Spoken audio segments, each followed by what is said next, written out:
Welcome to packet FM வித்யா. கடற்கரையில் தினம் 10 பேர் பட்டம் விட்டுட்டு இருக்கிறத பார்க்கறதுக்கே ஒரு தனி கூட்டம் எப்பவுமே வரும். அதை கவனிச்ச வாலிபர் ஒருவர் எல்லாருடைய கவனத்தையும் நம்ம பக்கம் எப்படியாவது திருப்பணும்னு 10 பட்டங்களை வாங்கி இவர் விட ஆரம்பிக்கிறாரு.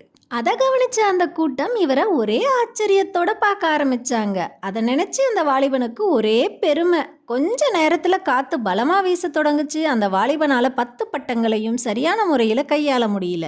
காத்து கொஞ்ச நேரத்துல ரொம்ப கம்மியா வீச ஆரம்பிச்சது. அதனால 10 பட்டங்களும் ஒன்னோட ஒன்று சிக்கிக்க ஆரம்பிச்சது. காத்து எதிர் திசையில அப்படி இப்படின்னு மாறி மாறி வீச ஆரம்பிச்சது. உடனே அந்த வாலிபன் இப்படியே போனா இது சரி வராதுன்னு முடிவு செஞ்சு ஒரு பட்டத்தை மட்டும் தன் வசப்படுத்திக்கிறான். மிச்சம் இருக்கிற 9 பட்டமும் இருந்த திசை தெரியாம போகுது. இப்படிதான் நம்மள பலர் ஓவர் நைட்ல பெரியாள் ஆகணும்னு நமக்கு சரியா தெரியாத வேலைகளில் ஈடுபட்டு தோல்விகளை சந்திக்கிறோம். நம்ம வெற்றி அடையணும்னா முதல்ல ஒரு விஷயத்தை நல்லா கவனிக்கணும், பயிற்சி பெறணும், கொஞ்சம் அனுபவத்தோட ஆரம்பிக்கணும்.